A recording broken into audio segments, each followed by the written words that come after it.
আসসালামু আলাইকুম। বিশ্বের সকল যুদ্ধ থামাতে পারদর্শী যুক্তরাষ্ট্র, কিন্তু এবার সিরিয়া ইসরায়েলি হামলা থেকে হাত গুটিয়ে নিল সেই যুদ্ধের মধ্যস্থতাকারী খ্যাত আমেরিকা। মধ্যপ্রাচ্যকে যুদ্ধের দিকে টেনে নিয়েছে ইসরায়েল। সিরিয়ার পর এবার ইরাকেও হামলা হতে পারে বলে ইরাককে সতর্ক করলেন ইরানের কুচ ফোর্সের কমান্ডার ইসমাইল কানি। দুবাই ও আমেরিকার মধ্যে রয়েছে প্রতিরক্ষা চুক্তি। এবার চুক্তি ভঙ্গ করে এআই প্রযুক্তি বিক্রিতে দুবাইকে বিশ্বাস করছে না আমেরিকা। এতক্ষণ শিরোনাম শুনছিলেন, এবারে বিস্তারিত। বিশ্বে যুদ্ধ থামাতে মধ্যস্থতা করায় পারদর্শী যুক্তরাষ্ট্র, তবে এবার সিরিয়ায় ইসরায়েলের হামলায় হাত গুটিয়ে নিয়েছে ওয়াশিংটন। ট্রাম্প প্রশাসন চাপ জানিয়ে দিয়েছে সিরিয়ার সাম্প্রতিক বিমান হামলা থেকে নিজেকে দূরে রাখবে তারা। মার্কিন পররাষ্ট্র দপ্তরের মুখপাত্র টমি ব্রুস বৃহস্পতিবার এক প্রেস ব্রিফিংয়ে বলেছেন, ট্রাম্প প্রশাসন এই হামলার পক্ষে নয়। তিনি উভয় পক্ষকে উত্তেজনা কমিয়ে কূটনৈতিক পথে অগ্রসর হওয়ার আহ্বান জানিয়েছেন। ব্রুস আরও বলেছেন, যুক্তরাষ্ট্র ইসরায়েল ও সিরিয়ার সঙ্গে সর্বোচ্চ পর্যায়ে কূটনৈতিক প্রক্রিয়া চালিয়ে যাচ্ছে। তাদের মূল লক্ষ্য হল চলমান এই সংকটের শান্তিপূর্ণ সমাধান এবং দুটি সার্বভৌম রাষ্ট্রের মধ্যে একটি স্থায়ী চুক্তি প্রতিষ্ঠা করা। তিনি জোর দিয়ে বলেছেন, যুক্তরাষ্ট্র সিরিয়ায় চলমান সহিংসতার বিরোধিতা করে এবং সব পক্ষকে শান্ত পরিবেশে আলোচনার মাধ্যমে সমাধান খুঁজে বের করার জন্য কাজ করছে। গেল বুধবার ইসরায়েল দামেস্ক সহ দক্ষিণ সিরিয়ার একাধিক স্থাপনায় হামলা চালায়। ইসরায়েলও এ হামলার দায় স্বীকার করেছে। সিরিয়ার পর এবার ইরাকেও হামলার পরিকল্পনা করেছে তেল আবিব।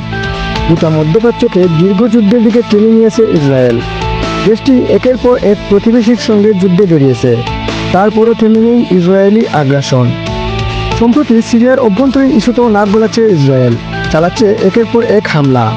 এবার আরও বড় অশনি সংকেতের ইঙ্গিত পাওয়া যাচ্ছে। শোনা যাচ্ছে ইরাকেও হামলা চালাতে পারে ইসরায়েল। আর এমন আশঙ্কার কথা জানিয়েছেন ইরানের কুচ ফোর্সের কমান্ডার ব্রিগেডিয়ার জেনারেল ইসমাইল কানি।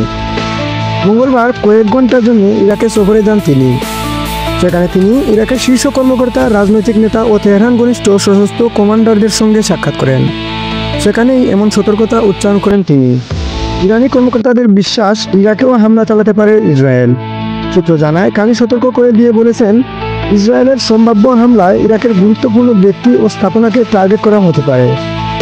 সম্প্রতি ইসরায়েলের সঙ্গে নতুন করে তিক্ততা দেখা দিয়েছে ইরাকের। দেশটির প্রধানমন্ত্রী মোহাম্মদ শিয়া আল সুদানি সম্প্রতি ইসরায়েলের কড়া সমালোচনা করেন। তিনি জানান, ইরানে হামলা চালাতে তার অনুমতি ছাড়া ইরাকের আকাশসীমা ব্যবহার করেছে ইসরায়েল। এজন্য ইসরায়েলের বিরুদ্ধে জাতিসংঘ নালিশ দেয় বাগদাদ। আরব আমিরাতকে বিশ্বাস করছে না আমেরিকা। মধ্যপ্রাচ্যের দেশ সংযুক্ত আরব আমিরাতে গুরুত্বপূর্ণ ঘাঁটি রয়েছে। আরব আমিরাতকে বিশ্বাস করছে না আমেরিকা। মধ্যপ্রাচ্যের দেশ সংযুক্ত আরব আমিরাতে গুরুত্বপূর্ণ ঘাঁটি রয়েছে যুক্তরাষ্ট্রের। আবার দুই দেশের মধ্যে রয়েছে প্রতিরক্ষা চুক্তিও। তবুও আরব আমিরাতের কাছে অত্যাধুনিক মার্কিন প্রযুক্তি বিক্রি নিয়ে উদ্বিগ্ন ওয়াশিংটন। আমিরাত বারবার আবেদন করেও প্রযুক্তি জায়ান্ট এনভিডিআর এআই চিপ কিনতে পারছে না। দ্য ওয়াল স্ট্রিট জার্নাল জানায়, এর পিছনে রয়েছে চীনের ভয়। গত মে মাসে উপসাগরীয় সফরে আমিরাতও পা রেখেছিলেন মার্কিন প্রেসিডেন্ট ডোনাল্ড ট্রাম্প। তখনই আমিরাতকে এআই প্রযুক্তি এগিয়ে নেওয়ার চুক্তি হয়।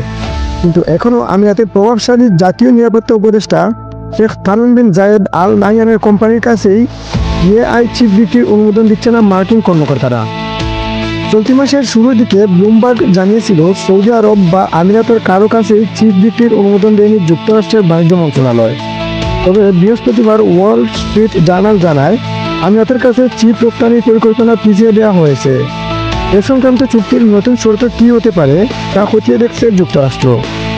বিশেষ করে আমিরাতের সাথে চীনের অর্থনৈতিক ও সামরিক সম্পর্ক মার্কিন নিরাপত্তা কর্মকর্তাদের মাথা ব্যথার কারণ।